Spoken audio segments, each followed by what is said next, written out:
Hari ni makan lunch bersama ejen saya. Tak tahu pula Putian pun ada yang non-pork. Ini saya kena cuba. Staff recommended kami untuk cuba set Ramadan mereka. Ini okra dengan sos bijian. Belum sempat makan sampai pula abalone. Abalone nanduri ini dihidang sejuk. Teksturnya kenyal macam cendawan dan sangat fresh. Dalam Chinese cuisine, sup adalah sangat penting. Inilah sup udang herba. Supnya jernih tapi dipenuhi dengan rasa herba. Udang pula tengok pun dah tahu fresh. Macam baru lompat keluar dari laut.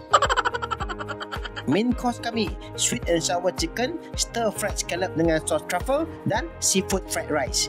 Set kami termasuk 2 minuman juga. Wow, saya agak kagum sebab walaupun pork free restoran, masakan sini tidak kurang hebatnya dengan restoran Putian biasa. Rasa sini masih rasa autentik masakan Cina. Ai, dah kenyang. Ada lagi dessert. This one is really refreshing. Ai, tiba-tiba staff bagi saya green pau paket pula. Jom, layan magic kejap.